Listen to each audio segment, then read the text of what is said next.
Если не брать в расчет стендап-комиков, самый крутой Алексей Смирнов, Смирняга. И как чувак, и как... Ну, вот для меня это просто икона, можно сказать. Потому что кто не смотрел дуэт «Быдло» в убойной лиге, просто сделайте себе супер неделю. Смирняга?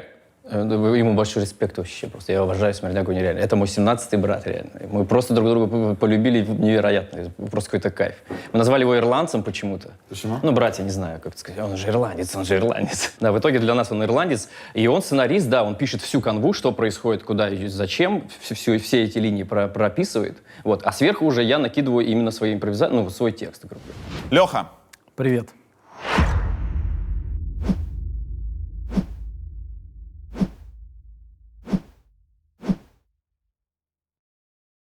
В русском юморе, который мы исследуем последние пару лет, есть один человек, про которого все отзываются с максимальным респектом и любовью. Это человек ты. Так. Мы проводим с тобой несколько дней, чтобы понять, откуда у тебя столько респекта улиц. Ты сам понимаешь, откуда? Ну, не особо. Но я понимаю, о чем ты говоришь. Ты видел эти подборки? Да, мне прислал Бебур недавно эту подборку, какую-то очень странную, где все почему-то нахваливают меня. О чем ты думаешь? Не, на самом деле, я думал о том, что это видео похоже на видео, когда посвящается человеку, который уже умер. Потому что под очень странную музыку и люди отзываются с такой теплотой, которую не могли высказать при жизни. Типа. Каким он был? Да. И вот как мы упустили такой алмаз, понимаете, никто его толком не рассмотрел. И мой любимый комик, которого я мечтал познакомиться и дружить. И вот я этим занимаюсь сейчас, в данный момент. Ну, вообще, я не знаю, это странно, но я могу представить, откуда это идет, потому что в свое время, когда мы начинали, я об этом у Орлова говорил, когда мы с ним там подкаст записывали. Ссылка на подкаст будет тут. Посмотрите после нашего интервью, очень классный. Орлову респект. Да, Орлов клевый. Потому что в свое время, когда мы начинали, мы для многих людей были открытием, и многих это цепляло. Потому что это было чуть-чуть по-другому. Лена Кука, Орлов, Чапарян, Щербаков и так далее, они все смотрели, кайфовали с нас. И, скорее всего, как я в свое время смотрел Галыгина, Мартиросяна, Мами, например, Харламов мне нравился, когда я КВН смотрел, а КВН я всегда смотрел, всю жизнь. Ага. Мы садились с мамой, отчим, мы жарили эту корешку, пиво, мы сидели, ели, смотрели. Я всегда КВН вообще не пропускал. Я бежал, когда в 7:10 он начинался, в 19:10 я бежал с улицы, чтобы успеть в воскресенье, ты сидишь, смотришь. Ну, это такое, знаешь, настроение, как бы, что-то объединяло семью. Я думаю, что в свое время, когда я увидел Галыгина, когда они приехали в Питер на открытие питерского комедия, и я видел, как он выступает, я в голове для себя, я так же хочу. Вот я помню этот момент, я стоял, смотрел, ни хрена он вообще валит так, как так можно? Потому что мне очень нравилось все, что он делает, именно в раннем комедии. Это же была просто абстракция. Очень крутой сюр, очень крутые ходы, и подача у него была необычная для всех вот кондовых и таких, знаешь, каких-то формальных КВНщиков. Вот. Поэтому здесь, думаю, то же самое произошло. Люди смотрели, там, дуэт «Да» из Дагестана, вот из Махачкалы, они сидели, смотрели на нас, брали наши номера и показывали себя в КВНе. И выигрывали там лигу или что-то такое. Они потом мне рассказали. Вот. Лена Кука тоже брали какие-то номера наши, смотрели и показывали. Я думаю, это с этим связано. Знаешь, такой типа детский восторг. Ты смотришь, фига себе, чувак. А потом со мной можно пообщаться. Ага. То есть я не избегаю общения ни с какими ребятами, с молодыми. У меня нет такого, что... Я, как ты говоришь, из Comedy Club, а вы там. Сейчас мы на съемной квартире, где происходит таинство создания сериала «Внутри Лапенко». Ты живешь в Питере, да. Но приезжаешь в Москву на момент работать. Монтажа серий. Да. И съемок тоже. Ну, съемок. Я живу на 2 города. Кто решает, что под сектор газа плывет чувак в начале второй серии? Смирняк еще на сценарий. Да. То есть, музло конкретное, что там будет... Я когда пишу сцены, я сразу понимаю, какая музыка будет. Ну, не везде. Не везде. Но, грубо говоря, момент. там какие-нибудь ключевые сцены, как где Катамаранов плывет. Это я придумал и ходил ночью, сразу позвонил Лапенко, я ходил по улице, орал, что представляешь, а потом идет катамаран, он может идти, может, он да, я думаю, что да, наверное, может. И все сразу понимают, что будет сектор газа. А опиум придумал я. Я говорю, блин, это же музыка, туда нужно сексуальную сцену. Да. То есть у нас Какую не было. сексуальную сцену, Лапенко? Что это такое? Это еще когда придумали. Да, и мы второй начали сезон. думать, что, так давай тогда, наверное, у кого у него может роман, давай с 8 глаз, они же там, и все, и с этого начали раскручивать. Потом связались с этой девочкой, с Женей Скачковой, которая скрипачка, попросили у нее трек, и сейчас они у нас вообще практически как штатный композитор, они нам пишут. Так, а почему «Опиум» вы переигрывали? Потому что нельзя Нет, было взять права? нет, я нашел его. Именно в Именно этом... кавер именно нашел. в этом Именно кавер, виде. да. Так там такой. именно в кавере, там страсть, там просто патока такая эротическая. Это все, что надо было. Короче, мы от всего радуемся, когда мы придумаем. Мы такие, то есть для нас это как будто, знаешь, типа игрушки, которые ожили. То есть вот твои любимые игрушки с детства, и мы дико от всего процесса кайфуем, потому что для нас это вообще какая-то игра в кино. Это какие-то, знаешь, такие нереализованные детские фантазии, даже не то, что нереализованные, а когда ты насмотрелся кино в детстве, И пересказываешь. и ты ходишь как Робокоп, понимаешь, и ты такой в школу, типа, или типа, о, ты как этот Шварц, там, типа, руку, все, ты все, во все играешь, а здесь мы можем сесть и это все показать. И сыграть, да. И сыграть, да, и Сыграть всё, только что с угодно. камеры. Я в детстве рассказал фильмов, больше, чем посмотрел. Точнее, услышал. Услышал в виде пересказа, понимаешь, когда не было еще видеомагнитофонов. В детстве ты услышал. Да, я услышал фильм, но я его не видел. То есть и я считал количество зарубежных фильмов, которые я посмотрел вообще в детстве.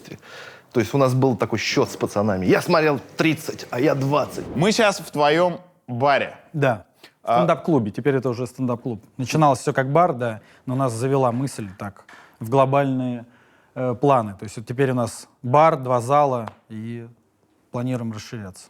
И еще я слышал, что здесь свинг-вечеринки проходят. Но они с тех пор больше никогда не проходили. Так. Наш на тот момент бармен Антон общался с некой группой людей, я не знаю, он, наверное, посещал эти вечеринки. Группа Сома есть такая. Они устраивают, типа, как naked вечеринки, они там все люминесцентной краской, и понятно, что соитие происходит так, перманентно. Представляешь, сколько людей сейчас в Google полезло? Пусть лезут, нам нужно, нужно поднимать уровень. И он, видимо, с ними общался. И я так понял, меня тогда не было. Если бы я был, я бы, не знаю, я бы, наверное, ушел с ними. Ну, короче, я был в Москве, и мне присылают ребята, что здесь 200 человек, 250. То ли у 3 организаторов, то ли у 2 было день рождения. И они все вместе здесь отмечали день рождения. Контингент был, ну, типа от 18 до 43 разные люди. Мы потом только поняли, что это свингеры. Сначала казалось, что это очень сплоченные и дружные ребята, которые здесь просто очень тесно контактируют, очень часто целуются. Но это ладно. Ну, как бы вечеринка. То есть, ну, трахаются в туалетах, что такого? Ну, типа, потрахаются и уйдут, зато кассу делаем. Ну, как бы мы так и решили. Но потом я посмотрел это по камерам. Потому что кто-то сказал, да, то есть у нас стояли камеры, я просмотрел, я долго искал это. Вот, девочка сидела здесь, мальчик с ней целовался, что-то и так далее, там проматываешь дальше, вот, потом он начинает кунилингус делать ей, то есть он опускается под платье ей, и она там параллельно с друзьями какими-то здоровается, они проходят, ей что-то, ее тоже обнимает, а они проходят дальше. Ты мотаешь дальше, минут через 15 она делает ему минет, прямо на танцполе. Он еще похож на Элайджа Вуда, вот я понял. Вот, и она делает ему минет, долго так достаточно. И в какой-то момент он так, начинает стесняться. Вот это меня поразило. Он начинает прикрывать после минут 7. Типа, а рядом танцуют люди, то есть играет диджей, там все ходят, всем пофиг. То есть. А потом, что меня поразило? Они как-то так обнялись и ушли обратно туда. А потом я перемотал тоже минут на 10. Она стояла здесь, между ними было уже очень много народу, танцпол, все танцуют, а он стоял здесь, и они друг другу поцелуйчики слали. Такие. Мол, скучаю. Я такой думаю, да. Мы решили вообще это, я подумал сначала в сторис выложить, что смотрите, мол, какая у нас тут жара. Но мы все договорились вообще это, чтобы никто никогда не узнал. Сейчас можно уже, потому что мы подумали, у нас все-таки полусемейное заведение. Ну, на тот момент у нас только был бар. И если здесь у нас здесь сосуд, навряд ли пиццу будет заказывать. Ну вот. Но я иногда пересматриваю это видео.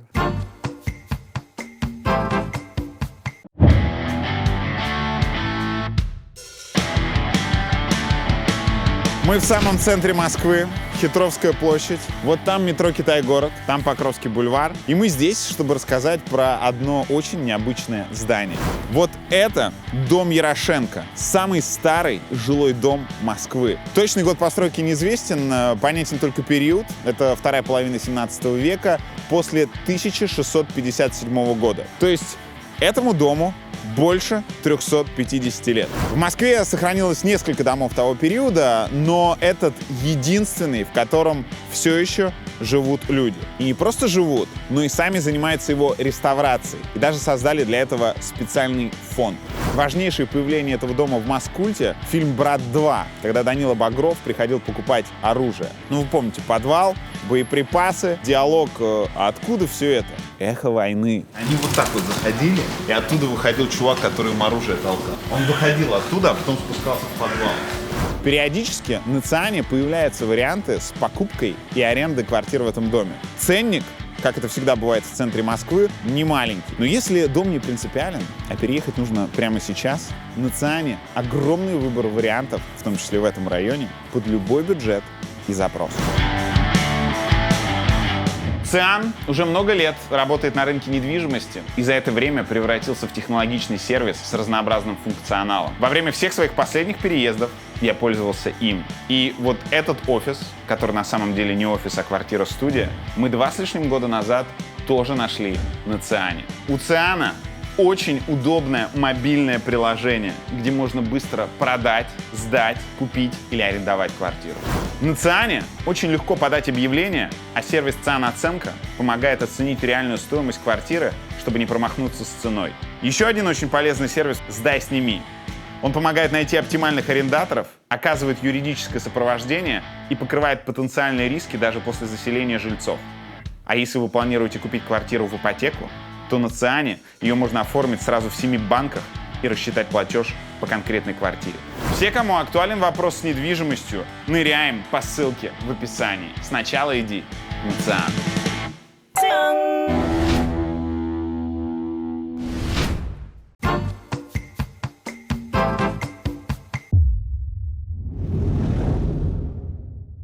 Мы в Кингисеппе. Кингисеппе. Никогда вообще так не произносил. А мягко надо. Как, Кингисепп. смотри, я умею Пермь, мягенько. И надо также Ну, Кингисепп. как Одесса. Ты же не говоришь Одесса. Не говорю. Одесса ненавидит одесситов. Также и мы Кингисепп. ненавидим. Кингисепп. Это эстонский революционер. Да, это Виктор Кингисепп. Что-то он там против царя, что-то у него были какие-то. До скольки лет ты здесь прожил? Ну, я уехал, когда поступил, в 2001 получается. Ты поступил в Питер Да, в Питер, в Пушкинский институт. и учился Ну, на... университет тогда он был, на учителя русского языка и литературы. Я на журналиста хотел поступать, в кино и телевидение. Но там были платные только отделения. Нужно было, по-моему, 70 тысяч в год. Типа 35-2 семестра. Ну, так как, возвращаясь к тому, что мы семья учителей, мы поняли, что это нереально. И прикинули, что если я получу филологическое образование, скорее всего, я смогу работать в газете. В газете, тогда такая была мечта. Вот. И все, я начал учиться, и начал играть в КВН и забил вообще на все. Ну, я, то есть, начал сценарий просто писать. А хочешь, расскажу, как мы ездили финнами в Юрмалу, когда не было денег. Это самая ужасная поездка вообще за мою историю. Мы писали очень много номеров, нас пригласили в Юрмалу, при этом мы молодые, нас никто вообще не знает. Я должен был подстричься и купить себе сандали. Да. Ну, тогда стрижка стоила 50 рублей. А у меня с собой было 250 рублей. Стрижка и сандали. Да, мне нужно было сандали, вот сандали рублей 200. И на стрижку 50. Я еду, и мне говорят, не будет, короче, суточных. Я говорю, в смысле? А мы студенты. То есть я еду даже не в своей одежде. И у меня шорты какие-то не свои, я у кого-то взял там, у друзей. Ну, типа мы едем в Европу. Ну, то есть надо красные шорты какие-то. Ну, у меня нет таких. И они говорят, не будет, типа, этих суточных. И у меня с собой еще отец мне подарил $3. То есть у меня 3 разными купюрами $3. На какой-то день рождения он мне подарил. Я говорю, как не будет суточных? Я говорю, мне нужно постричься, я же еду, типа, на телевизор играть, и сандали мне нужно ходить, я не могу в кроссовках, там жарко. Я покупаю сандалии, стригусь, и они говорят, нет, серьезно, суточных не будет. Я говорю, мы там живем 10 дней. Ну, такая ситуация. И мы приезжаем, и реально нет денег. Я говорю, ладно, думаю, $3. $2 не принимает, один из них рваный, второй там нарисованный. Я меня $1, это, по-моему, я не помню, там, что-то тоже 45 рублей, или там в латах же все. Ну, что-то, короче, мне хватило на салат в первый день. И потом мы начинаем голодать. То есть нам все больше и все больше хочется есть. И мы пошли за 3, по-моему, лата, купили пакет хлеба просто наверху в столовой. Женщина такая, доберите, она просто надавала нам хлеба. И нам каждый день еще сильнее и сильнее хочется есть. А у нас репетиции идут. Нас что-то вырезают, нам меньше и меньше номеров делают. Ну, то есть мы полностью попали под систему КВН. И я помню, кстати, я тогда сижу на балконе и вижу, стоит Слепаков Семен и Леха Ляпоров. Это из Пятигорска команда. И они придумывают концовку своего выступления. А для меня было такое откровение, что я слышу, как вообще, люди весомые в КВН не стоят и такие разгоняют. Я такой, нифига. А они сытыми были?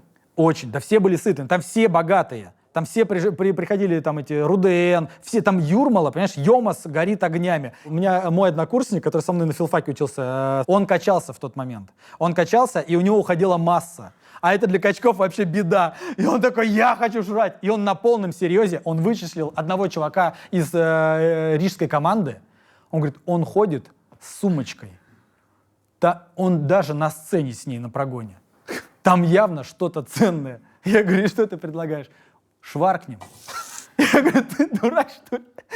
И потом он говорит, пошли, там в Юрмале есть такой лесок, переход к нашей гостинице, наша гостиница где-то вдалеке была. Он говорит, на дороге встанем, но кто-то идет, один раз дал по голове, он испугается, мы заберем, поедим хотя бы. И он звал нас, он говорит, ночью, пошли кого-то, типа. Я говорю, ты дурак, что ли? И мы в какой-то момент нашли чуть-чуть денег, купили кефир и булку. И мы стоим в Юрмале, вот так вот пьем кефир, кто-то нам дал в долг, мы пьем кефир, едим булку, и вдруг видим, напротив нас на Йомасе сидит бомж, точно с таким же кефиром и точно с такой же булкой. Мы такие, какая-то зеркальная ситуация. И я никогда, то есть у меня в жизни не было никогда такого ощущения голода дикого, когда тебе плохо. То есть если посмотреть эфир, мы там выступали все-таки, я просто мега голодный. Этого не видно, конечно, но я там вот в состоянии просто полуобморока. И было смешно, когда мы с прогона идем, а к Бандерасу приехала жена Сашка. И не приехала, она в другой команде пела, вот я забыл. И она такая, пойдем, Антон, поедим, типа. И они ушли в пиццерию.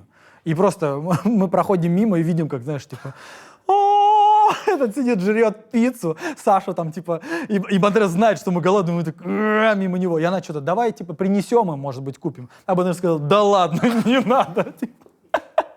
Это ужас. И это был мой последний, на самом деле, КВН-ский опыт. После этого я и с командой разругался из-за такой ситуации, и больше не играл в КВН. Это 2005 год. Да, я тогда закончил. В 90 каком-то там, 4-м, может, здесь открылся рок-клуб, местный кингисеппский рок-клуб. Ты идешь и видишь объявление такого-то там февраля и список групп. И Там кровавая сопля и все такое. Группа «Искушение», группа «Эшафот», группа «Дядя Морих», «Лик», «Бронзовая река». «Дядя Морих» — это конкретные панки. «Блевота» песня, например. «Блевота, я-я». Вот так. Мы, кстати, в Лапенко вставляли. Дядя Морих играет, когда Багров Фантомас на рок-фесте, типа, на заднем фоне играет, по-моему, то ли «Дядя Морих», это песня называется, то ли «Блевота», что-то такое.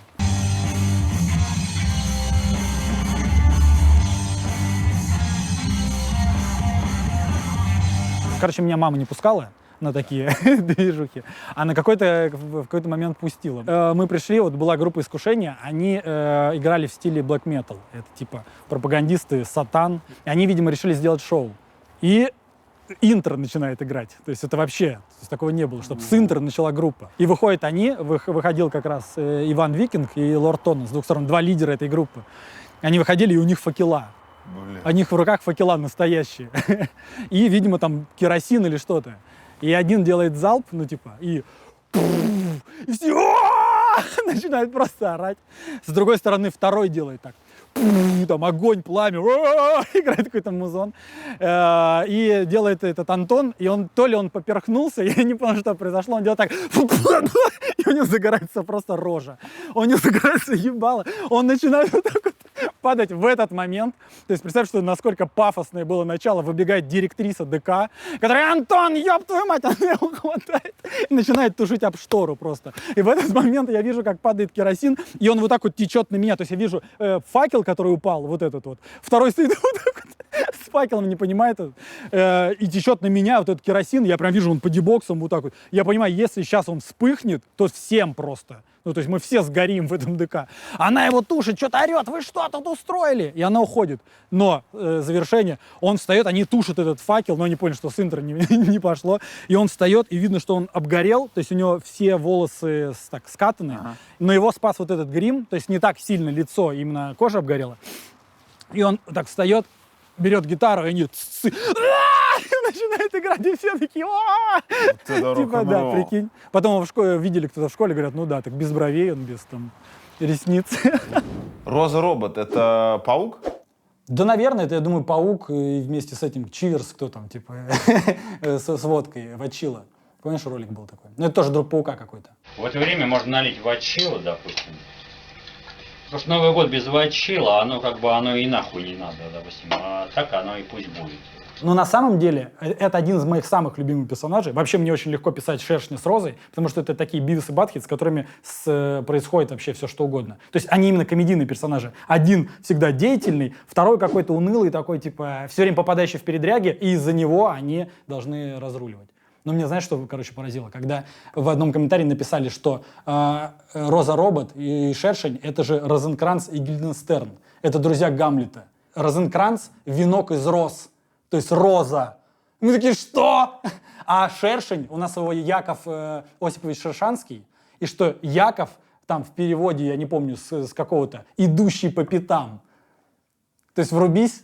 Мы ничего этого не закладывали, когда ты читаешь комментарий, такой, ну ладно. Да, в целом я это подразумевал. Да-да, ну так и есть. Молодцы, что декодировали. Молодцы, что разобрались. Ну это очень, конечно, интересно.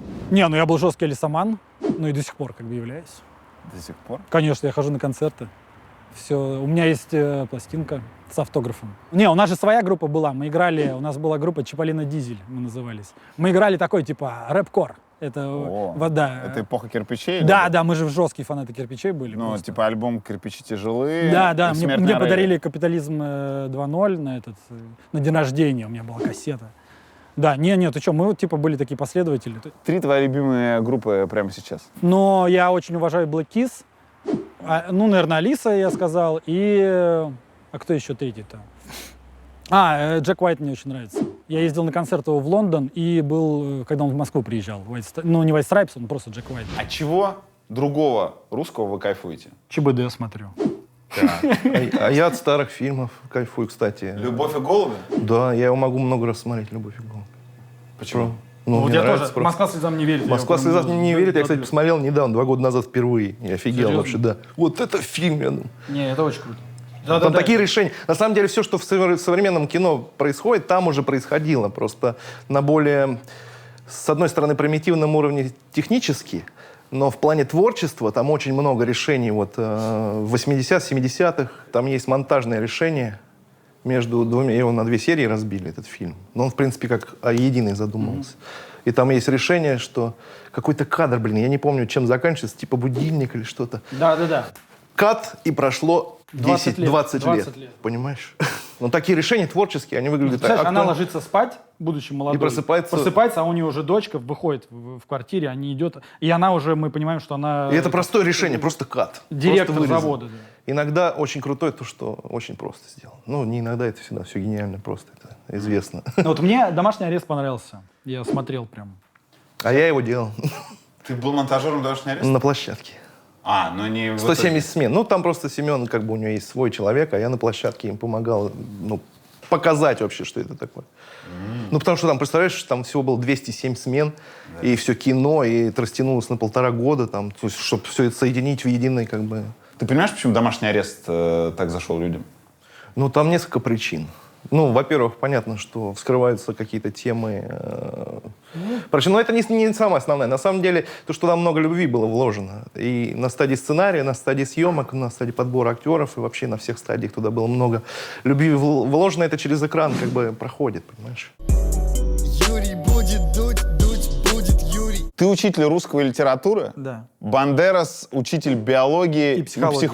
и психолог. Ну Или- да, там как-то, да. При этом ваш дуэт вы назвали «Быдло». Это вообще спонтанное наше объединение. Я вообще должен был с другим человеком выступать.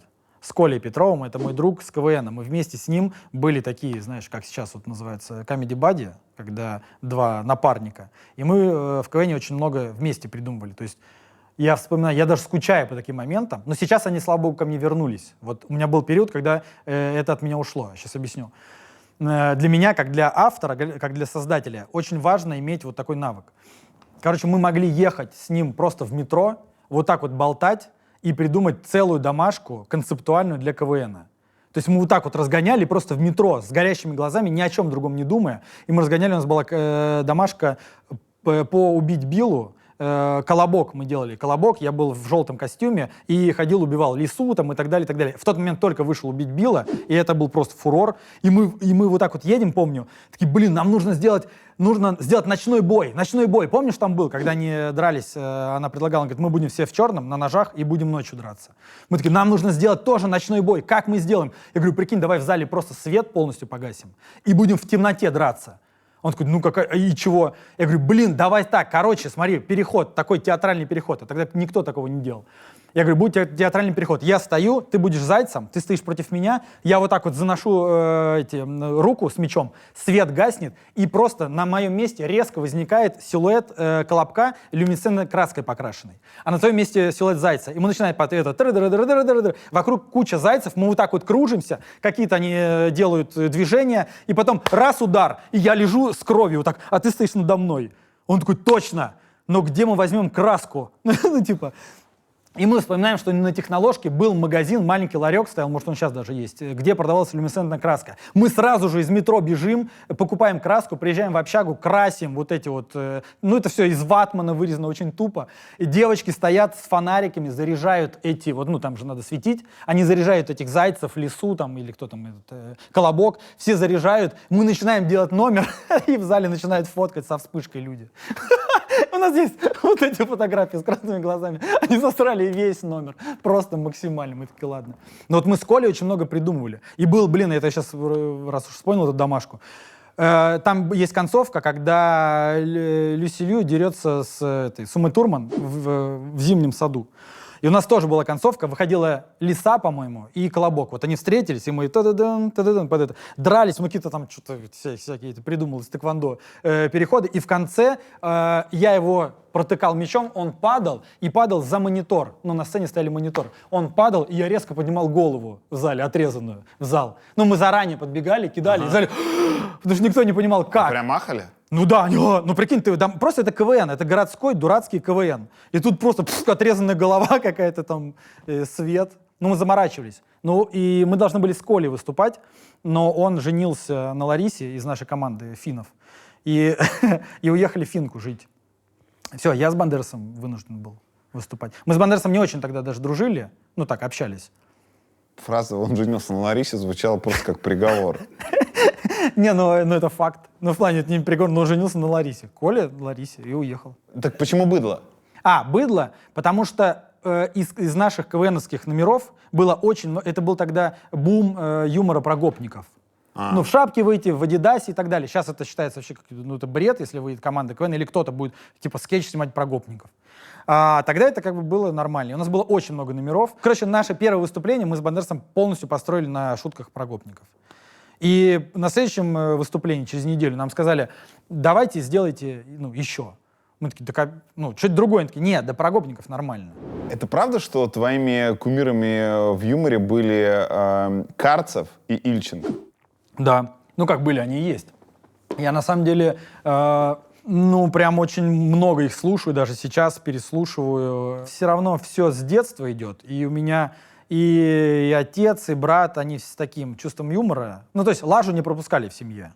То есть нет такого, что ты там, вот я возьму и начну пошлить. У нас никто не пошлит. Причем самое интересное, когда я начинал выступать в убойной лиге, для меня было очень важно, как брат отреагирует на то, что я делаю. Потому что брат не следил за тем, что я делаю в КВНе, ну, там, в студенческом, или когда мы пытались там в телек попасть. А потом я стал выступать в убойной лиге, и уже достаточно долгое время, и были несколько эфиров, и удачных, как бы. И приехал Андрей, такой, да покажи, что ты там делаешь-то.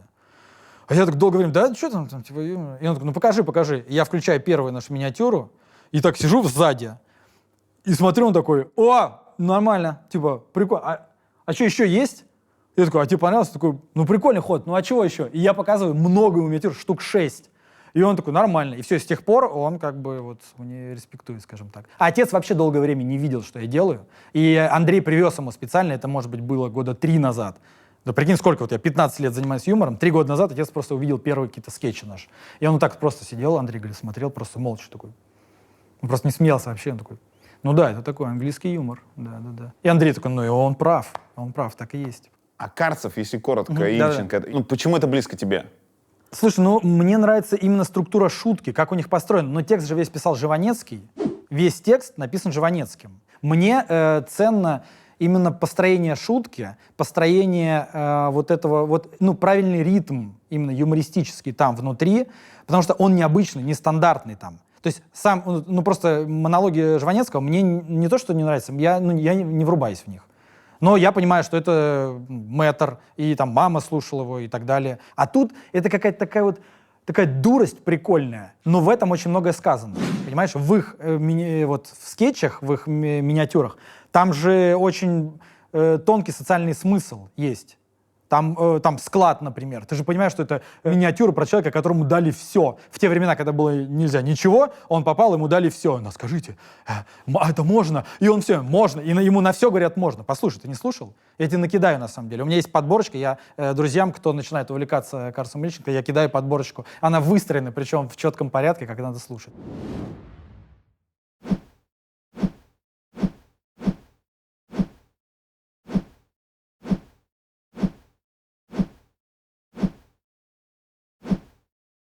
Когда ты первый сценарий свой написал? Это КВНовские времена? Ну, это если мы берем какие-то миниатюры или там маленькие номера, то да, наверное, в КВН я. Я просто реально мечтал о том, чтобы у меня была такая способность. Вот я сижу, я почему-то так визуализировал. Я сижу в общежитии, у меня стол, горит лампа, ну, тогда не было ноутбуков, ничего, и я сижу, пишу сценарий. Потому что, когда мы играли в школе, отчим писал сценарии.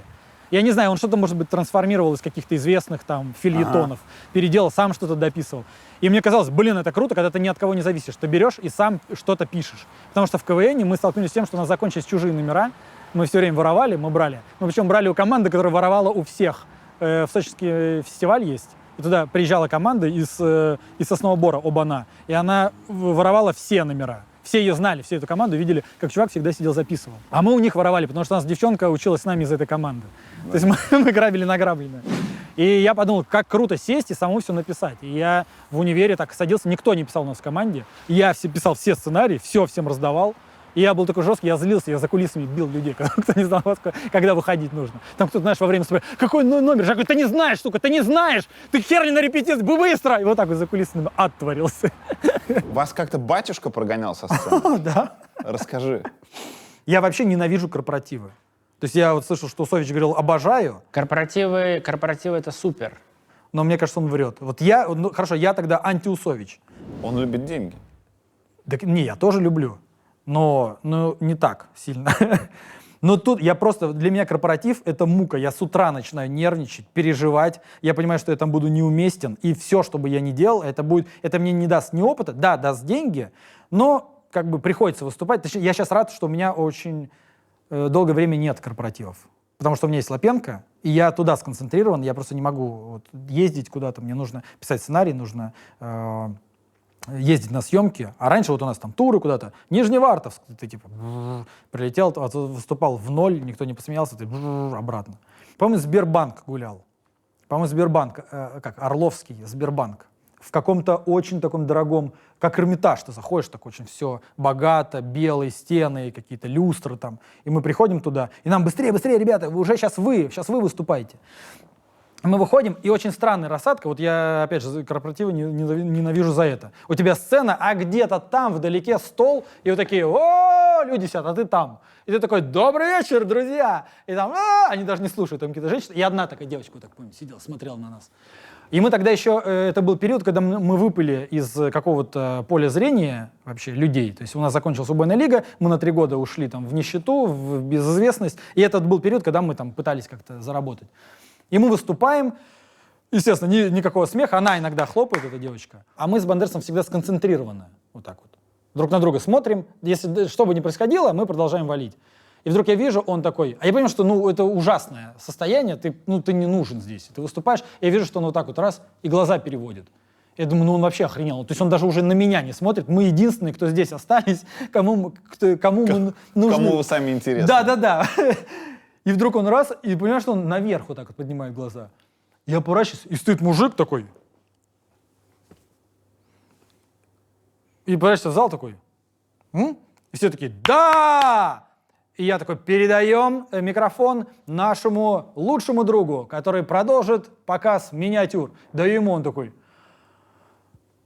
ну туфта, ну давайте выпьем, друзья, за... И какой-то просто это начинает. Мы уходим, он говорит, что за хрень? Почему человек выходит на сцену? Я такой, ну это местный батюшка, так, типа... Я говорю, сейчас пост.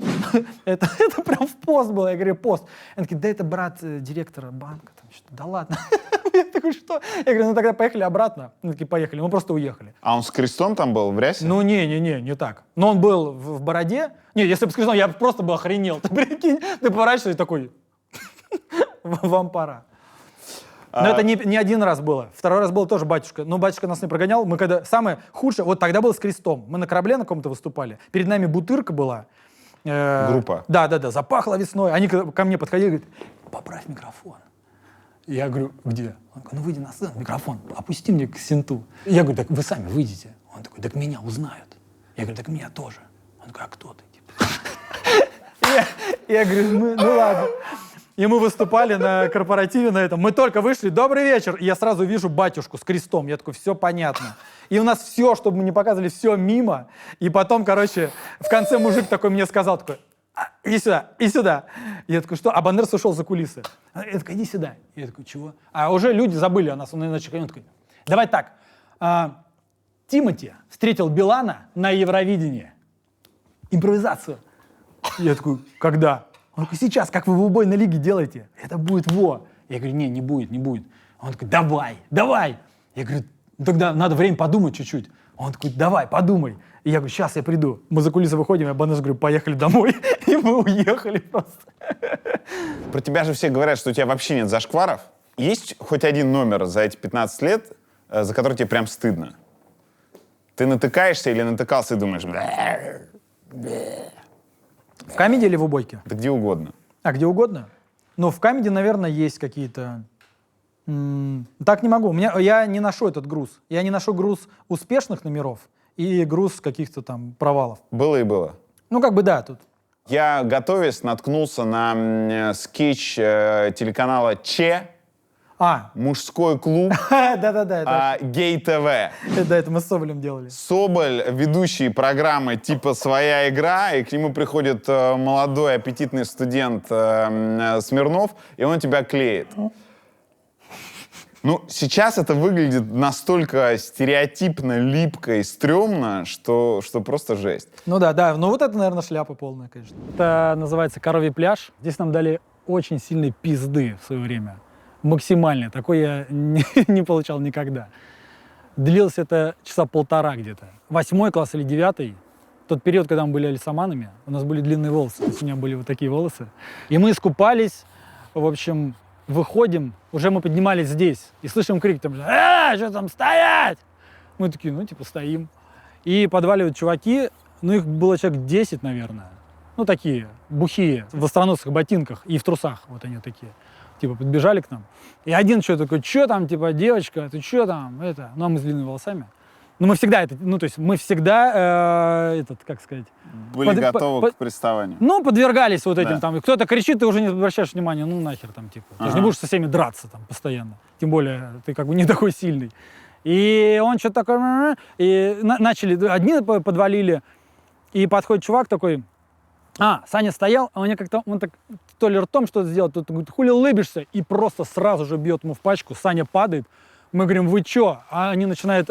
Рома как-то отбежал, он мне бьет очень сильно. Я сидел на корточках, помню. Он мне бьет, я падаю, мы встаем, типа, ребята, что за херня? Они начинают нас прессовать очень жестко, мы падаем, валяемся. Они причем отпустили девчонку и парень, который с нами был. И они ушли. Ну, типа, может быть, за помощью, не знаю, но они просто ушли. И нас, короче, начали метелить, ну, минут 40, наверное, они метелили. ну там что-то, знаешь, с разговором, вот эти волосы тебе нравятся, вот это, а ты понимаешь, как ты выглядишь, там, ну типа, учили жизни. В какой-то момент я думаю, ну все, наверное, когда-то это закончится. Ну то есть ты сделать что-то против этого практически не можешь, ну физически. Насколько они старше? Ну, они, наверное, слушай, нам было сколько, по 15, наверное, ну, им типа 20, может, так. Ну, как бы, не, они намного старше, не так, что ровесники. И, короче, приходим сюда, стоим, это уже долго идет. То есть у нас рожи очень сильно опухшие у всех там. И он такой, так, короче, типа, давай. В общем, тебе 10 ударов, нет, 30, он сказал, 30 ударов, вырубаешь меня за 30 ударов, я ничего не делаю. Мы вас отпускаем. Типа, давай ты, и меня, говорит. Я такой, так. Он говорит, короче, мы, типа, до этого... Там вас босиком бил чувак, он потом ботинки наденет свои, и вам типа вообще пизда. И, короче, стоит такой, ну давай. И вот так вот встал, типа, знаешь, куда бить, чтобы вырубить? Я такой, нет. Он такой, вот сюда. Бьешь сюда, и с первого удара ты можешь убрать человека. Давай. И он так стоит, а я не понимаю, и на меня все стоит вот такая примерно тишина, эти гопники стоят, думают, что будет. Но я тогда уже занимался как бы, и я стою такой, ну ладно. Стою и делаю первый удар, и он не ожидал это, он такой... Ну, естественно, его не вырубил, но это невозможно так. Что, прикинь, он рассыпался бы просто. И ветром вот так вот. И я бью, и он такой, это удар, типа. И я говорю, а он причем сказал, он говорит, я ничего не сделаю. Типа, бей 30 ударов, я реагировать никак не буду. И я второй удар, третий, вкладываюсь в четвертый, и в этот момент он такой, сука, и бьет меня по яйцам со всей силы. И я пока падаю, он бьет мне сверху в челюсть. Я чувствую, как у меня выходит челюсть, вот, то есть у меня как в фильме, я падаю, в этот момент я бью в обратную сторону себе, она как-то встает, я падаю, они начинают херачить, хватают, он говорит, ты чё, сука, блядь? И я говорю, вы же там типа обещали, он говорит, тебе пиздец, они куда-то нас ведут за остановку, и там в какой-то момент он начинает мне по почкам уже опускать, я уже ничего не понимаю, и какая-то женщина такая, Сережа, ты что делаешь? И этот Сережа говорит, а чё он мне губу разбил? Я такой, вот ты, сука, ты просто, блядь, сыкло ссаное. Он такой, отпусти их. Он такой, блядь, что-то найду там, типа, тебе пиздец. И все, ему ушли. Подожди, У меня мама причем увидела, она такая сразу, такая, что случилось? Я причем думаю, что если мама будет смотреть, она охереет от этой истории. То, что я сказал, да, мы всех победили. И во-вторых, я сказал, типа, да все, да не волнуйся, там вообще ерунда была, мы подрались где-то там. И причем, на самом деле, я так начал, я часто это вспоминаю. У меня нет такого, что это травма или так далее, но было и было, даже как бы интересно. Но тогда был с нами один чувак, которого я периодически стебал. Ну, типа так, знаешь, ну, я вообще был очень такой нездоровый в детстве. И люди играют в квадрат, я мог подойти насать на квадрат, там, толкнуть. Насать? Да. Ну, типа, чтобы они не играли. Зачем? Ну, просто. Вот, ну, на квадрат, ты понимаешь? Ты подходишь, типа, там. Блин, я не то что понимаю, это важнейшая игра моего детства, квадрат. Вот, я ссал на квадраты. Ссал я на ваши квадраты. Ну, я один раз чуваку, причем Виталик, это вообще мой друг был, и я зачем-то, я плевал ему, помню, джинсовку, он не видел, я стоял все время, плевал, он потом, когда ушел, только потом увидел. Ну, такие, как бы, вещи делал. И я этого чувака все время, как бы, так вот подкалывал, и его отпустили, а мне дали пизды, понимаешь? И я вот потом подумал, наверное, надо как-то поменять. Ну, поменять вообще отношение к жизни, к людям. Ну, то есть я не то, что верю в энергию, ну, то есть есть момент, когда ты как-то, взорвался по жизни, ты что-то не то делаешь. Наверняка это где-то к тебе хлопнет. В любом случае. Ну, вот я в этом как бы уверен. Я их больше никогда не видел в жизни, понимаешь? Не знаю, может, Хотя маленький город. Да, маленький город. Я вообще я их до этого не видел, и потом, может, их не было. Понимаешь? Может, это какая-то мистика. Ну, вот интересно. Но поведение ты поменял. Ты стал менее взорвавшимся. Ну, да, я как-то вот, может быть, после этого, может, вообще, в принципе, я так думаю, блин, как-то нельзя так к людям относиться. Я плохо к людям вообще относился, ко всем. Ну, то есть, типа, можно оскорбить, унизить, толкнуть там где-то. Издевался, да. Получил по рогам и задумался. Да, но я подумал, что, наверное, есть сила сильнее, чем... Тебе нравится, что было дальше? Очень. Ну да, нравится. Мне тоже очень нравится, но я при этом понимаю претензии многих относительно того, что это слишком прямолинейно. Так и есть. Тебя не напрягает это? Ну я-то ладно, я просто латентное быдло, видимо. Ага. Ты же все-таки человек из юмора, и вы же всегда стремитесь к тому, чтобы было тоньше, глубже, дальше, неочевиднее. Все правильно, но у ребят такой формат. Меня не то, что это не напрягает или напрягает. Я вообще так не отношусь к юмору и вообще не отношусь ни к чему, к какому-либо продукту, что это меня напрягает. Если мне это не нравится, я просто это либо не смотрю, либо не ем, либо не покупаю. Ну, то есть у меня такое отношение. То есть, когда люди, что вы там, сколько это можно показывать? Да просто не смотри. Это банально звучит, но ты реально, у тебя, нет вилки решений. Ты можешь смотреть или не смотреть. Тебя никто не заставляет. Вот в чем дело. Когда я смотрю, думаю, мне обидно, что, чуваки, вы с такими мозгами, но я понимаю, там такой темп, нужно просто факать чувака, и им нужно юмор даже выдавать, когда его нет на голом месте. То есть очень много же неудачных выпусков. С тобой, например. Не, с тобой очень круто, кстати, было. Там круто, когда вот это идет, и кто-то в конце такой панч дает, вот в какой-то... Табаско! Да, и это вообще, конечно. Ты его держи, все, головой вниз. А, говорит, значит, я сейчас буду лить себе табаско на член и буду вставлять корешу в очко. Буду вынимать, будет член гореть, а Юра будет дуть.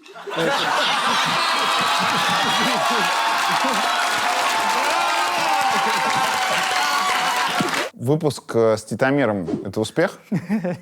Но в какой-то для Титомира... Нет, для пацанов. Ну, вообще, да, конечно, да. То есть здесь, во-первых, сдержаться и не перейти в прямую агрессию. То есть до последнего Тамби был таким мягеньким мешочком, от которого все отлетало. Хотя были достаточно жесткие оскорбления в его адрес. Щербаков, который, в принципе, мог бы вспылить, но он перешел на уровень Титомира немножко слез, когда он просто начал матом. И для меня было, знаешь, такое ощущение, когда в 6 классе на продленке кто-то зашел, какой-то там обрыган, и ему тоже хулиган класса начинает: да ты там! И у них настолько это глупо и тупо выглядело. Но там уже, видимо, ничего нельзя было сделать. И в целом это, конечно, весело. Рептилоид жене отцу позвонил. Да, пап, привет. Тут Богдан Титомир историю не хочет рассказывать, и он сказал, что тебе Пожаловаться решил я.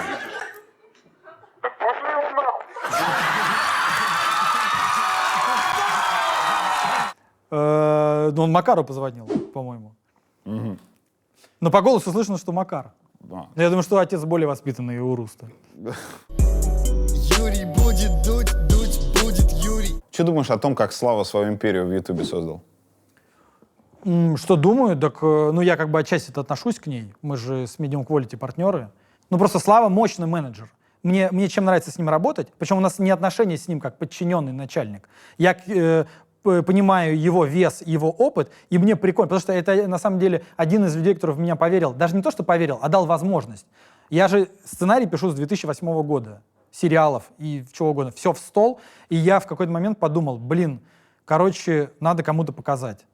И мы пробовали что-то делать с Гариком и с ребятами из Comedy, у нас не получилось, просто что-то там это было дорого и так далее, и я такой расстроился, и мы Славе носили сценарии, и все не получалось. И Слава такой: парни, это нет. Ты тут одно написал, тут вообще другой жанр. А у меня всегда проблема многожанровость. Я в Лапенко это соединил, и стало нормально. Я всегда начинаю типа мелодрама, а потом уйдет в жесткий какой-то там сюр, потом трешняк и какой-то экшен. Эклектик. Назовем так. В итоге я в какой-то момент придумал сериал про трио, про нас троих, показать все наши проблемы, наши конфликты, переживания, чуть-чуть под выдуманным соусом, и отнес Славе. И он такой, я там долго добивался его встречи, и он такой, я помню, он спросил, он такой: а зачем тебе это? Я такой: я хочу научиться сценарий писать. Он такой: ладно, попробуй. И начал меня динамить. Потом я понял, что это специально. Я ему звоню: ты почитал? О, прости, не почитал, типа. Я говорю: когда написать? Через неделю. Напомни мне через неделю. Я ему пишу: Слав, почитал? Слушай, сейчас встречи, нет времени. И так проходит месяц или 3. И потом я говорю: давай приеду просто на встречу, то есть я не сдаюсь, я понимаю, мне нужно услышать от него, потому что это единственный шанс, куда я там могу отнести. Я приношу, он такой, типа: ладно, давай, почитаем, типа. И почитал, такой: поменяй вот здесь, вот это, и мы начинаем с ним писать сценарий. Мы писали пилот вместе с ним, он меня направлял. В какой-то момент все не туда было, через месяца 2, я помню, аудиосообщение, у меня аж мурашки пошли, потому что мне важно было, что такой человек мне скажет. Он такой: так, слушай, почитал, это туда, слушай, вот эти, я тебе рассказывал про ситкомовские ситуации, когда ты делаешь каждую сцену с движком внутри, он такой: есть, ты правильно понял механизм, пиши. И я там все такой, типа, в восторге начал писать. В итоге мы спустя 2 года написали сценарий пилота, И мы долго искали режиссера, и самое забавное, мы через год только нашли режиссера, я звонил и Крыжовнику, он мне сразу послал, еще кого-то там мы искали, и нашли, ну, то есть не то, что неизвестного, в своих кругах известного Эдика Оганесяна. Ты понимаешь, кто это? Блин, но он тогда ничего не сделал еще. Это вот такое, на самом деле, вот взаимодействие. Если кто-то не в курсе, это режиссер сериала «Чики». Чики, да. Короче, и мы с Эдиком начинаем, у нас первая встреча, и мы находим с ним дикую какую-то связь, просто творческую, ментальную, дружескую. И нам многие говорили, не бывает, чтобы на проектах автор с режиссером вот так вот, типа, давай, да, вот это, алло, а ты там это, музыку какую, вот эту, туманизус, ставим, я не знаю, что это, послушай, точно, а вот это, давай концепцию. И у нас все просто было настолько переплетение вот с ним, и начали искать, у нас был персонаж, короче, это наш директор. Просто полный придурок, который должен был, у него там, он все время говорил, так, у него калькулятор, типа, считает он такой, да, парни, в минус, у него все время. И мы искали долго актера, и в какой-то момент просто на пробы пришел Боря Дергачев, он сейчас много где снимается. А нам нужны были, задача была такая, чтобы взять неизвестных людей, так как мы писали про себя, лучше, чтобы Харламов, если он появляется в сериале, Харламов играет Харламова. А если появляется наш директор, то это никому неизвестный чувак. Да. Но от Славы задача, найдите крутого чувака, но неизвестного. Мы такие, да как где? Все, по вашим базам, везде. Эдик начинает одного спрашивать, второго. Я смотрю пробы, что-то вообще не то. Он говорит, ладно, приедет чувак, на пробы сделает. Приезжает Боря Дергачев, мы посмотрели, такие, ну прикольно играет, но он, блин, уже известный, он снимался в сериалах где-то там, в кино.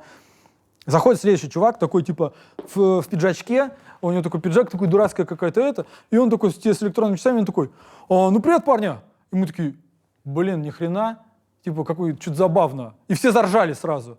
И начинает играть, и мы просто ржем. Мы такие, блин, ну он перегибает. А наша задача играть максимально просто, чтобы мы были обычные люди. Чувак играет и, ну, типа разносит. Мы такие, блин, садится в свою машину, уезжает. Мы такие, хрена себе, что за чувак? И я говорю, а что это за чел? Он говорит, да вот в Авгике, типа, вот учился там Антон Лапенко, вот такой чел. Я такой, вообще не знаю. Ну, прикольно какой. Он такой, ты посмотри его ролики. Мы в инсте. Мы начинаем смотреть, но у него там было тогда, типа, 3000 подписчиков. Мы такие, блин, и он показывает Марка Багдасарова, где там, миру нужна нормальная война. Пора устроить в нашем мире нормальную войну. Мы такие, очень смешной чел. Показываем Славе, Дергачев и Антон. Они еще кореша, они же из одного театра.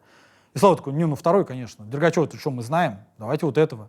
И в итоге, короче, получается так. Мы снимаем пилот с Эдиком вместе, все. Я начал замечать, что мы начали снимать сериал. Как я сцену не напишу, вот в моем понимании, по юмору, и Лапенко ее сдает прям как нужно. Я такой, блин, вот что за чувак? Он же просто актер. А откуда у него такая юмористическая чуйка, именно комическая? Потому что мы всех своих знаем давно. Мы, то есть, вот все мы вот там, типа... Все знают друг друга. Где скрывался этот алмаз? Да. И типа, вот, и я говорю, а как вообще, вот, Эдик, кто такой? Он говорит, да его нигде не берут. Он ходит, что-то там по кастингам, ничего не берут. Потом усы отрастил, типа, чтобы стать в образ в какой-то там войти. Я говорю, блин, ну он очень крутой. В итоге начали, и там должна была такая история, знаешь, любви и как бы проблемы в профессии, что комики все считают нас типа шутами, которые типа зарабатывают с нихера, а там показать проблемы, из-за чего это все происходит. Ну, то есть это такой комедийный, но с... глубиной. Да.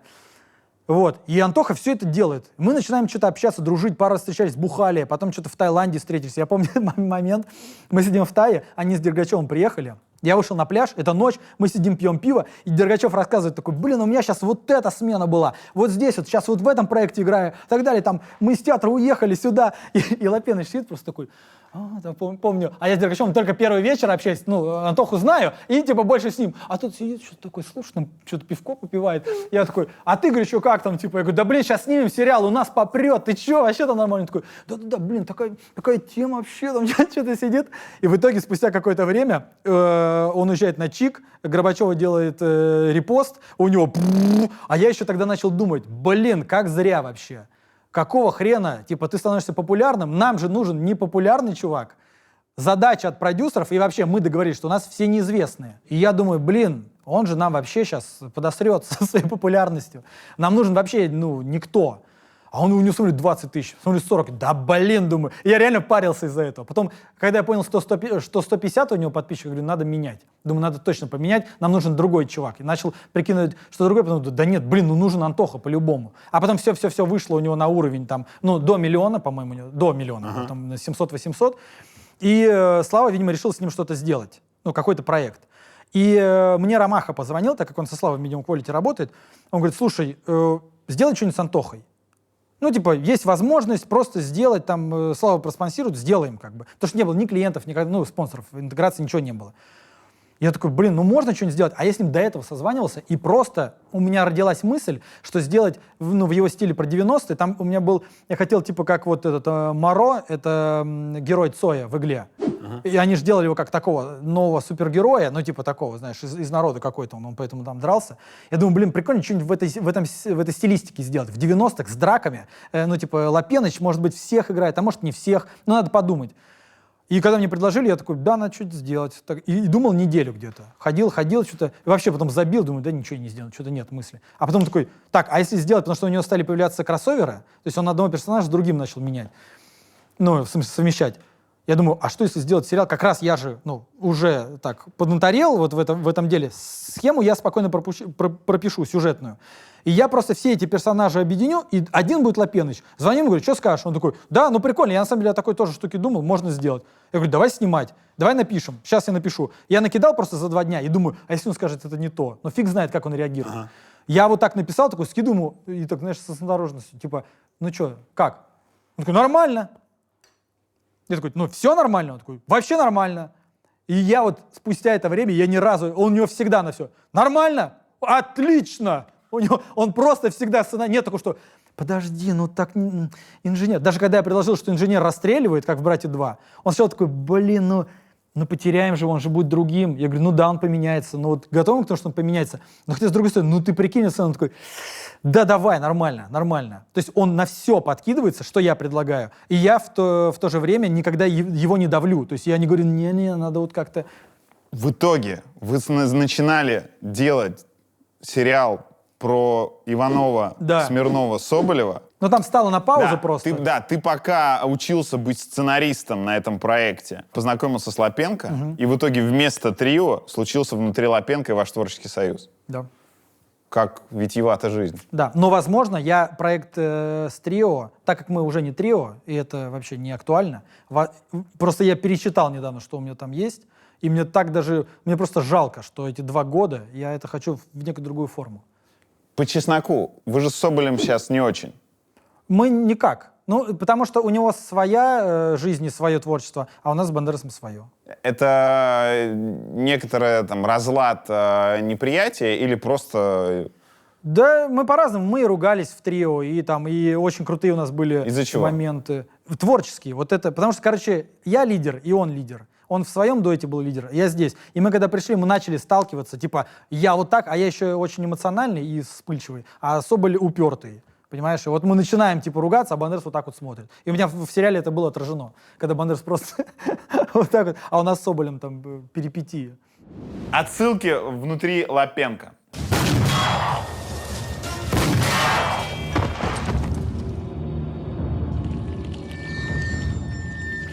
Мы стоим перед сценой, просто обсуждаем я, Леха, монтажер, и Антоха. Мы стоим. И я рассказываю, говорю, сейчас будет такая сцена, вот он идет, стреляет, этот выезжает на коляске, у него это, и потом такие, так, ну что-то надо что-то закончить, а этого вот нам уже кричат, идите в подвал там снимать, да.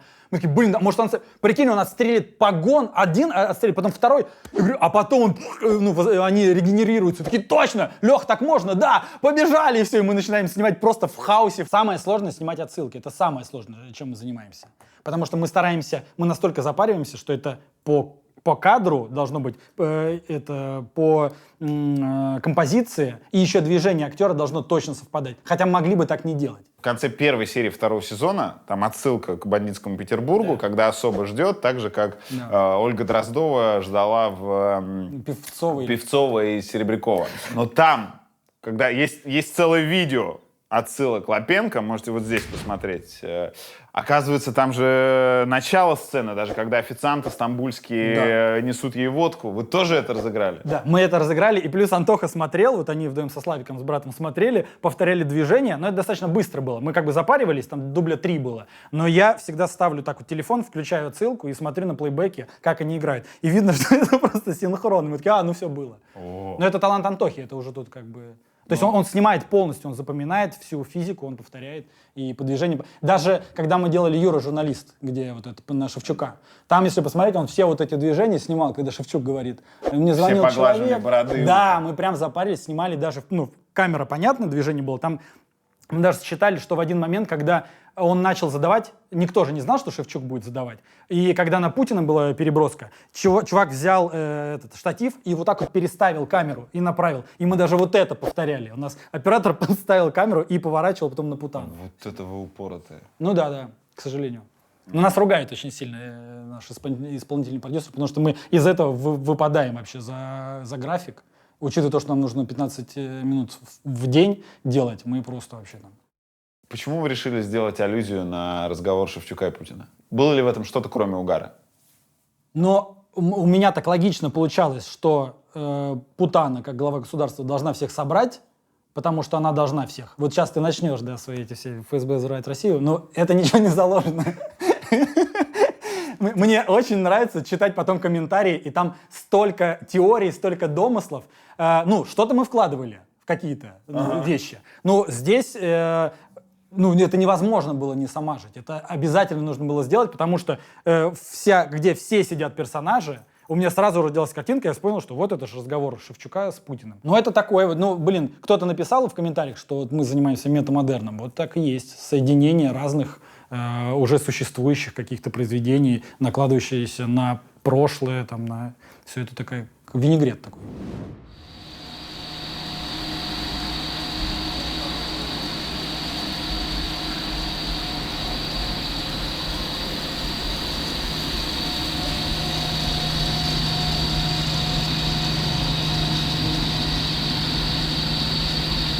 Антох, две вещи. Так.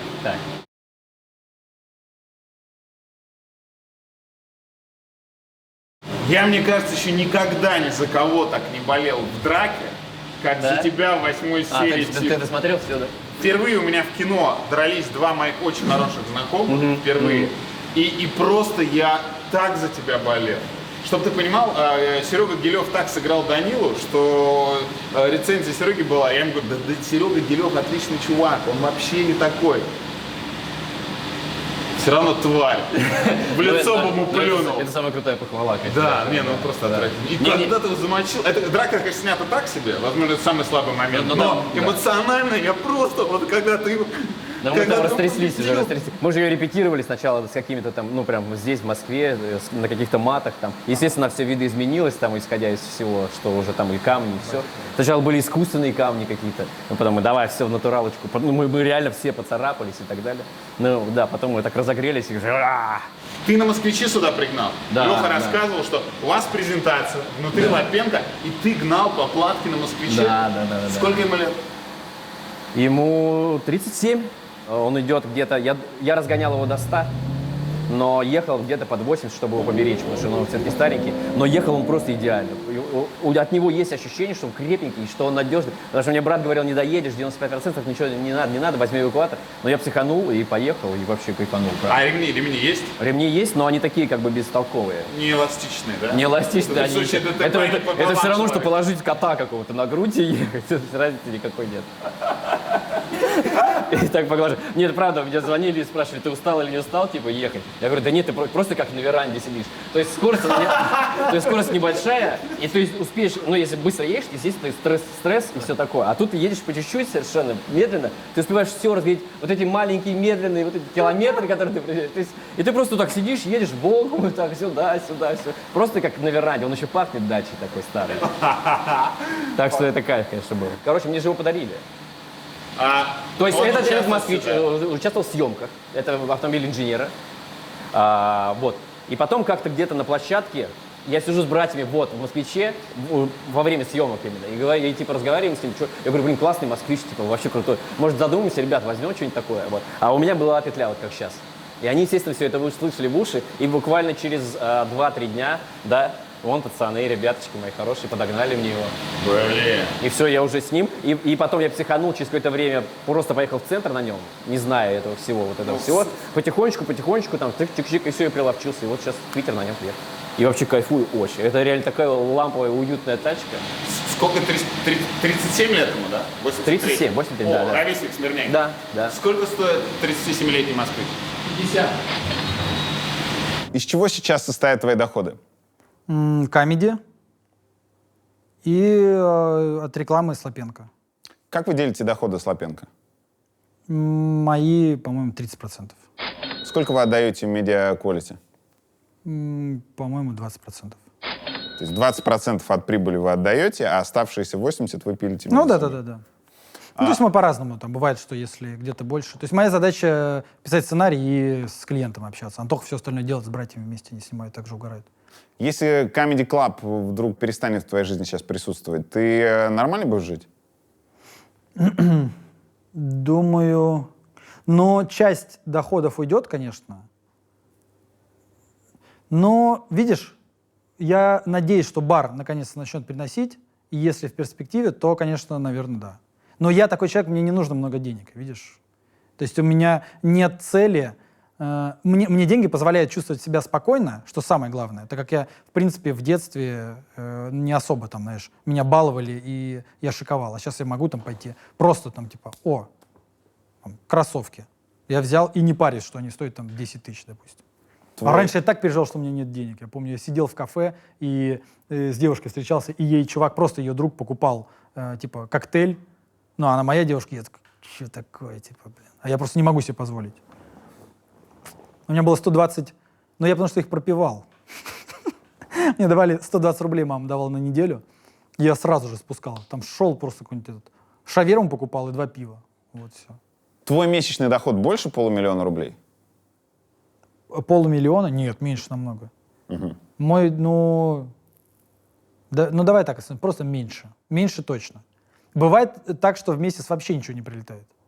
В этом-то и проблема вот нашей профессии, из-за чего мы в какой-то момент остались с хером за пазухой, когда убойка закончилась. У нас 3 года просто такого провиса, когда мне даже масло не на что поменять в машине, и ты просто вот сидишь, и ничего у тебя нет. Потому что ты так перспективу не построил, ты живешь вот только сейчас. Есть проекты, значит, я зарабатываю. Поэтому сейчас я пересмотрел немножко отношение вообще к карьере, я пытаюсь, наоборот, простроить, чтобы рельсы, то есть проект Лапенко, я понимаю, что мы его, если будем развивать и работать, и вкладывать туда силы, он может нас какое-то время продержать. Параллельно надо еще что-то делать. Нельзя думать, что это все, мы там типа схватили Бога, понимаешь? Поэтому ты и стал мультиинструменталистом русского юмора. Да. Когда масло некогда было поменять, при этом тебя узнавали. То есть популярность оставалась, а лавы уже не было. Ну, да, я вообще хотел лапшу развозить. Короче, у нас друг, наш бывший директор Марат, он открыл лапшичную. Я говорю, блин, давай я у тебя устроюсь, буду развозить. Типа. Он такой, прикольно, как раз из телека бывший чувак. Там, типа.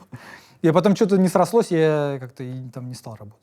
Мне предложил Элвис выступить на концерте, стендап почитать. Белый не приехал, а я вообще стендапом занимался. Я тогда вообще ничем уже не занимался долгое время. Я такой, блин, он такой, типа, 20 заплатим. Я такой, серьезно? Блин, вообще меня просто выручит, у меня нет денег. Он говорит, напиши стендап. Я говорю, блин, я же не умею писать. И я что-то написал и вышел, там жирная публика сидела. У меня шутки были про то, что я очень бедный, у меня нет денег, я здесь выступаю только потому, что нет белого, и мне заплатят 20 тысяч, и я, все это как бы в цвет. Я говорю, у меня такая жизнь сейчас, я живу на даче. А когда живешь на даче, ты моешься в бане. А в бане, знаете, этикетки, от шампуня, они смываются, потому что из-за жары они смываются. Но, оказывается, я месяц моюсь уже шампунем для собак. Или такие. И просто они вообще не обращали внимания на это. И кто-то в какой-то момент крикнул, покормите смирнягу. Какая-то женщина.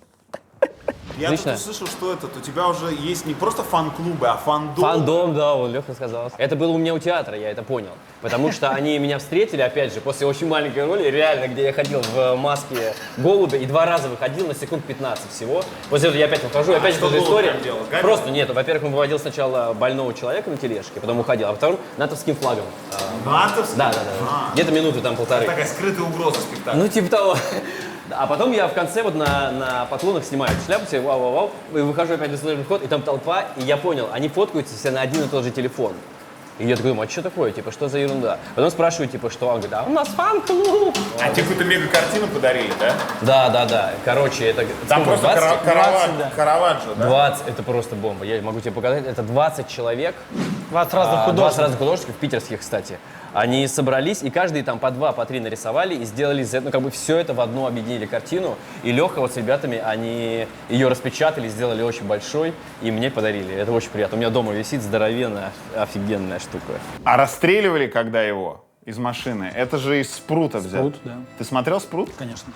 Я плакал, это, блин, вообще легендарная сцена, мелкие смотрели. Мы просто охренели с родителями, что могут убить человека, персонажа. Ну, это все, что Буратино, знаешь, типа умер. Или какой-нибудь там Чебурашка твой из детства человек, и тут его убили жестко, долго, ау, с этими криками, это просто кошмар.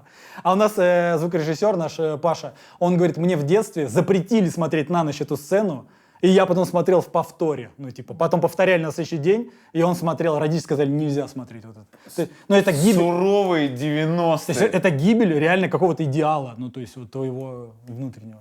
Блин. Жестко, да. «Погоны на голом Жилине». Там нет отсылки к «Маски-шоу»? Или это чистый термин? Да, там такое было, когда его брали, его раздевали, и там хопа, погоны оставались только на нем. Ну, это смешно. Не, мы подумали, потому что если будет лежать просто голый Жилин, это же как бы как Джон Сноу должен лежать. Но если он будет лежать без фуражки, без погон, то это будет просто Лапенко. Антон Лапенко, который с пулями. Он не похож ни на кого. И мы тогда, значит, нужно ставить фуражку, давай еще погоны приклеим и положим ему этот галстук. А оживили вы его, как Джона Сноу из «Игры престолов»? Я просто жесткий фанат «Игры престолов», поэтому так много стало. Ага. А Антоха даже особо, по-моему, не смотрел. А есть какая-то отсылка, которую никто не заметил? Ты ее вкладывал, а не получилось? Ну, или она стала таким вот... Нет, там, знаешь, какая там другая тема. Мы не вкладывали, а люди говорят, что это ссылки. Они скидывают, что вот эта голова, это черный дебель из ДМБ. Я не смотрел, мы не вкладывали. Что голова под этим. Да.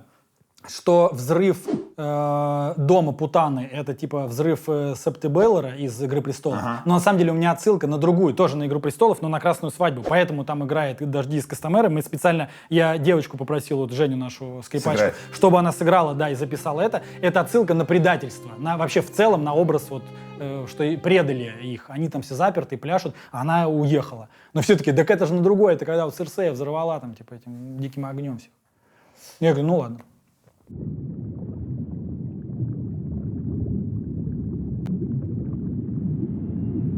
Вы под водой снимали? Да.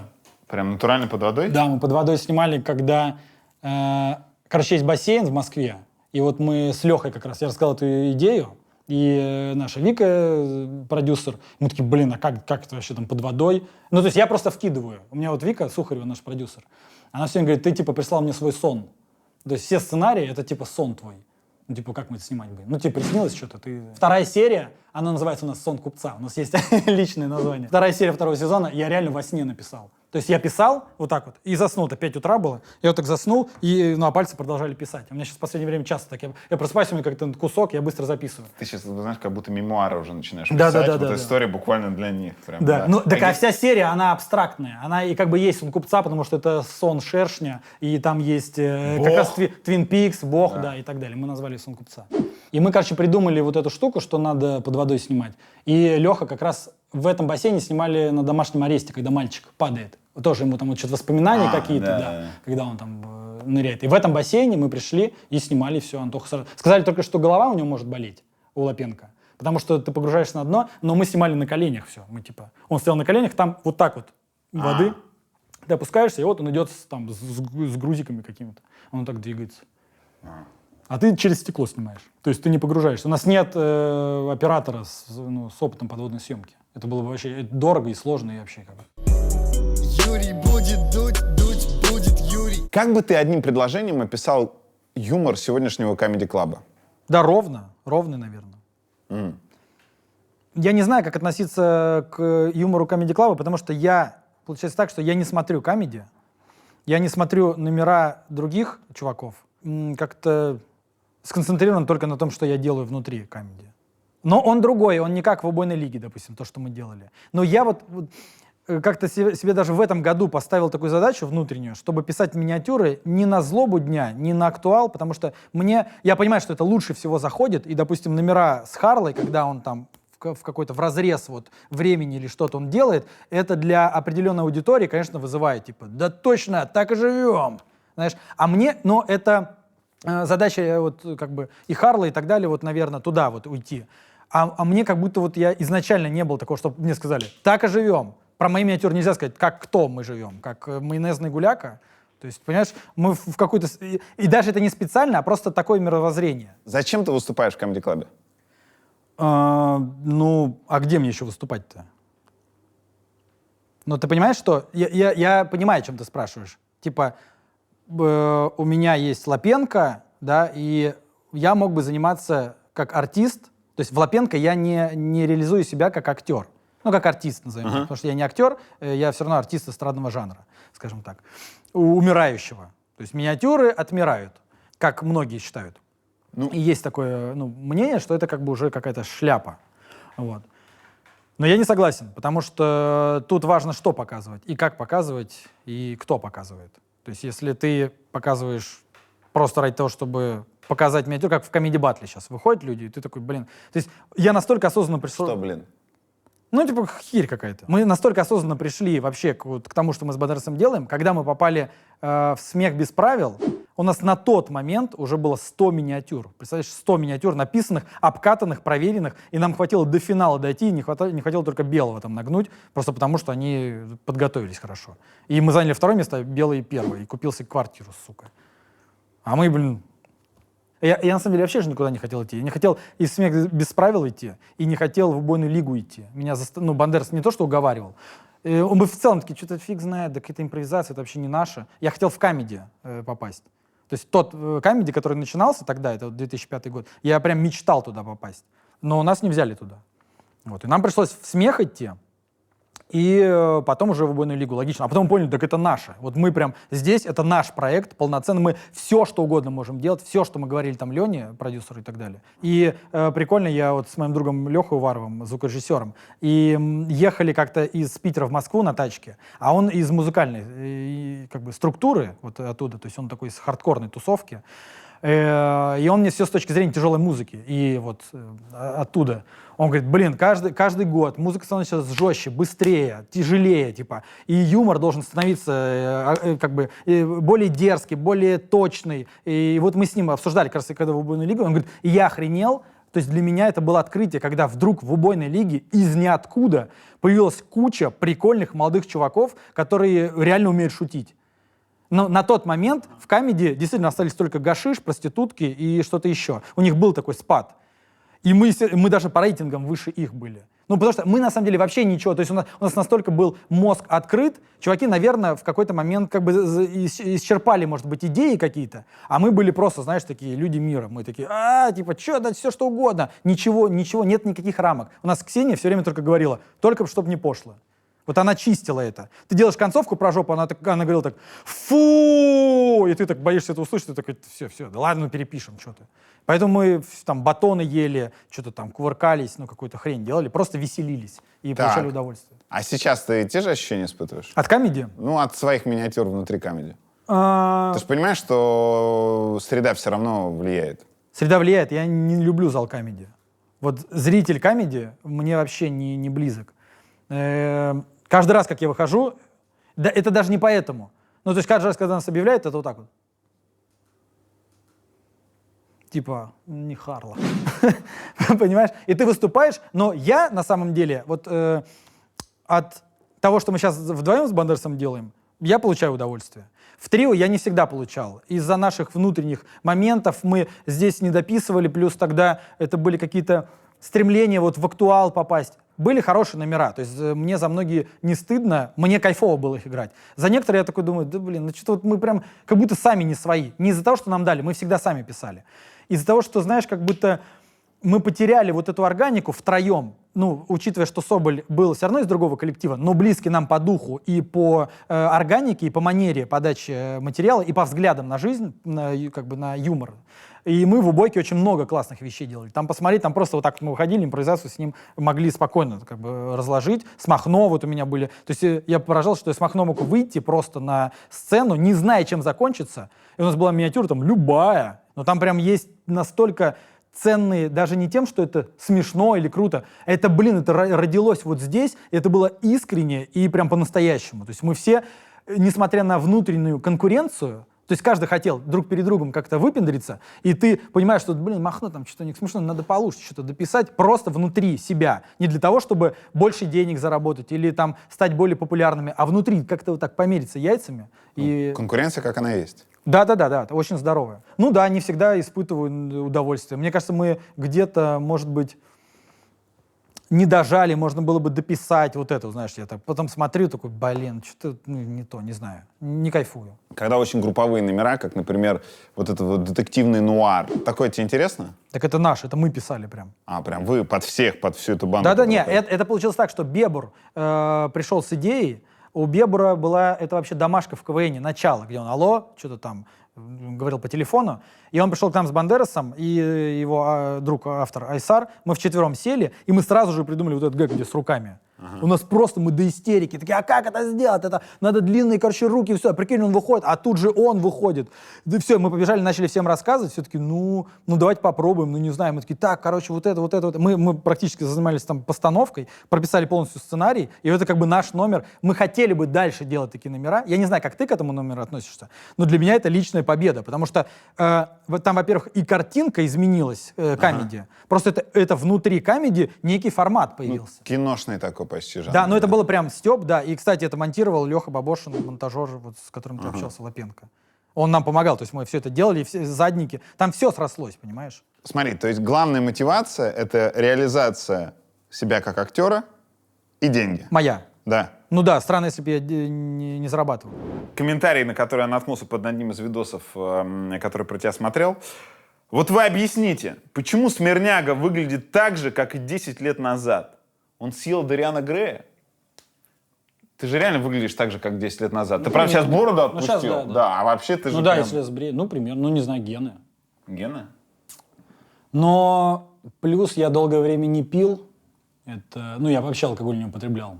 Я в университете очень сильно пил. Прям глобально. Вот, потом перестал пить. И, ну, плюс я спортом занимался и все. Да я не знаю, ну, у меня, кстати, весь класс, прикинь, так же выглядит. Мы встречались, у нас вечер встречи выпускников был, это 15 лет. Нет, сейчас будет 15, 10 лет назад мы. Ну, типа, 5 лет назад, 10 лет у нас было. И мы все примерно все таки, ну, привет, там, да, ты так же выглядел. Ого. Прикинь, у нас нет таких, чтобы ты смотришь, и такая, знаешь, бабища с тобой сидела. Ты такой, блин, ну, нифига себе, это же там Таня. Которая, ну, там, если Таня, она такая же Таня, как и была вот в 9 классе. Вот почему так. Может, Кингисепп, опять же, вода. Я правильно понимаю, что чем выше билеты, тем больше вы собираете бабок не только за счет билетов, но и за счет кухни. Да, эта статистика показывает, что так. Потому что у нас много проходит бесплатных мероприятий, открытые микрофоны, там, и сет-листы и так далее. И, как правило, люди, это просто студенты, которые пришли, там, они взяли воду, ну, и ты им ничего же не скажешь, заказывайте еще. Они взяли водички, попили и пошли дальше там гулять. А если приходит на Мартиросяна, то... Нормально. Ну, на Мартиросяна тут вообще публика была, конечно. Я стоял во дворе, ну, то есть люди приезжали на майбахах, армяне, с женщинами, и они охреневали от того, куда им нужно идти. Вот. А Гарик сам позвонил. Гарику, на самом деле, дикий респект, потому что он сам позвонил, он говорит, Лех, я буду в Питере, я начинаю катать программу, давай я у тебя выступлю. Не бесплатно, без всего, вы сами себе заработаете, а нам как раз на ремонт нужно было. То есть Белый, Мартирос, вот они выступали просто так у нас. И мы все деньги вкладывали дальше. То есть они поддерживали. Донатили, по сути. Донатили, да, правильно сказал. И что, как народ на баймбахах тут? Ну, они такие, а тут обоссаны подворотни, там, если идти, и они такие, и они видят меня, я такой, пожалуйста, вам туда, да, он такой, о, это, типа, приветствую, и мы пришли туда, и я заметил, когда выходил, я объявлял его, я заметил, что такого запаха, вот, духов у нас никогда не было, здесь, знаешь, так, знаешь, такой, с золотой пыльцой сверху, Ну классно, не, и Гарик хорошо выступил, и все так было достаточно очень уютно. Что думаешь, какое будущее у Смирняги? Больше как у сценариста, режиссера? Я вообще вижу Смирнягу больше режиссером. Ну, то есть я понимаю, что он крутой сценарист и крутой режиссер, но если из этих обоих крутых вещей выбирать, то я выбрал, конечно, режиссера. Потому что он очень сильный в этом плане. И развивающийся. Да какая разница образование? Для режиссуры, мне кажется, образование не совсем и нужно. То есть нужен опыт жизненный, и нужен просто опыт именно профессии. И все, если ты это делаешь, ты набираешься опыта, и все. А потом уже твой талант, все это подключается, и получается хороший режиссер. У тебя есть своя большая мечта, не актерская? Сделать свой домашний арест, например. Да, но более того, у меня есть идея. Снять или написать? Не знаю, я пока написал это, не знаю, осилю ли я это снять, или это снимет Эдик. Пока не знаю. О, то есть вот ты Эдика сейчас рассматриваешь именно Да, как... конечно. Я ему даже рассказывал эту идею. А про что? Не скажу. Если скажу, будет все сразу понятно. Здесь мне важно, чтобы вот Эдик, он меня понимает. Он полностью понимает мои творческие замыслы, мое движение мысли. И я понимаю, что он делает. Он начинал снимать, это было очень смешно. Он сказал: Леха, надо передать ваш внутренний мир. Вы же просто безумцы. И Питер покажем не такой, который все знают, не музейный Питер, а просто бредовый, сумасшедший. Он говорит: у тебя сцена такая. Идет переход. Они сидят на набережной, а потом у тебя следующий кадр в кафе. В карете. Они сидят на набережной в кафе, а потом Соболь в карете. Давай так сделаем. Вот так вы сидите вдвоем, разговариваете, а потом фигак, вот так вот тут рядом проносят люди картонную карету. Вот так вот, мимо вас, прям в кафе заходят, ставят ее, и вы так уходите, а отсюда появляется Соболь, и она едет. Вот так вот. А потом мы смотрим, это реально картонная карета, она уже не картонная, а настоящая, она едет. И я такой: ну круто. Говорю, ну тут-то задача показать жизнь. А здесь нет жизни, здесь гротеск такой, типа. Он все время говорил: нам нужно сделать, как Большой Любовский, понимаешь, вкусный, сочный, теплый пирог. И я такой: говорю, звучит, конечно, охрененно. Но, говорю, у нас немножко другая задача, нужна жизнь. Если мы идем в гротеск, тогда мы, может быть, потеряем вот этот зрителя. Они скажут: ну понятно, мы смотрим просто какой-то спектакль. А проблема комиков как бы не будет волновать. И в какой-то момент Эдик пришел, мы сидим, там еще Алан, продюсер наш, и Эдик на вайтборде пишет: так, смотри, а еще у нас будет чайка. Я назову ее Зина. Я говорю: какая чайка? Чайка, неважно, просто чайка появляется. Она раз Соболя клюнула и улетела. И все, я знаю, как снимать. Мы сделаем чуть-чуть чайки на палке, я раз вам вот так вот, будет похоже. А потом в конце она летит, понимаешь? И у нее взгляд какой-то, что-то. И он начинает, а он еще художник, он начинает рисовать эту чайку. А она бы потом появилась, эта чайка? Или смотри.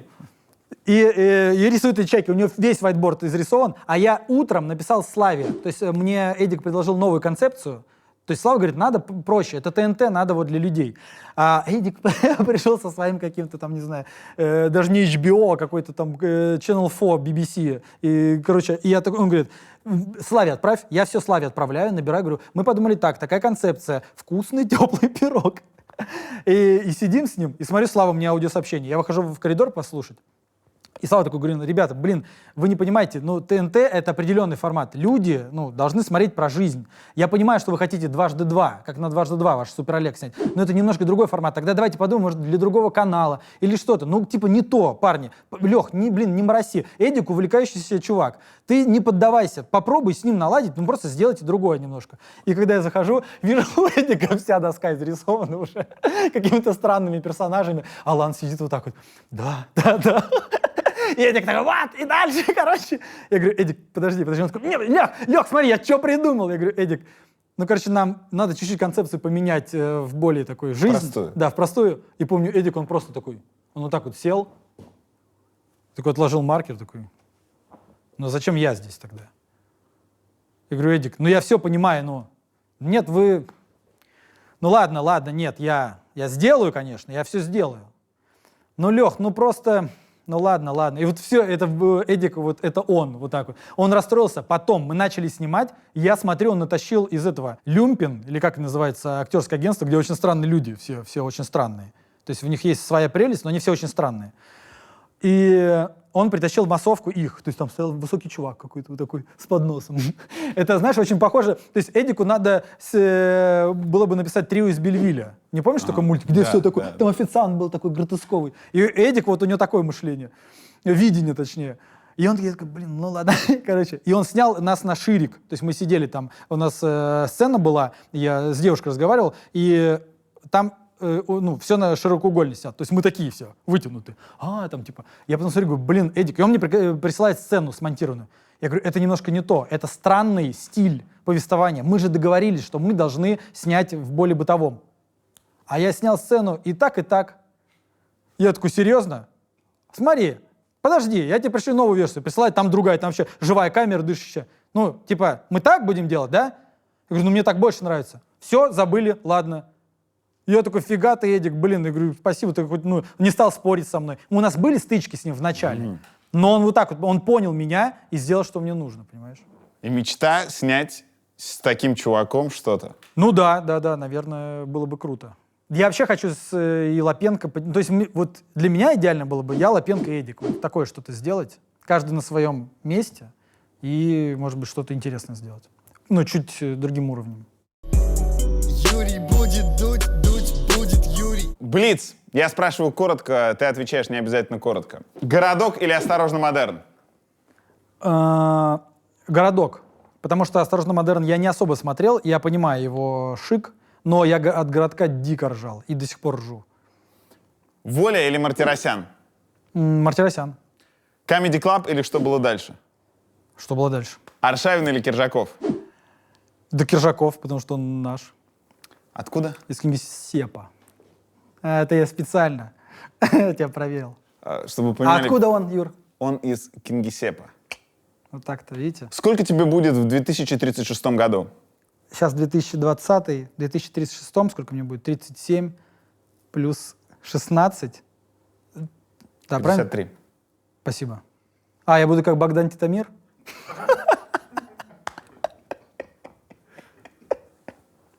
Борода уже начинает. Да.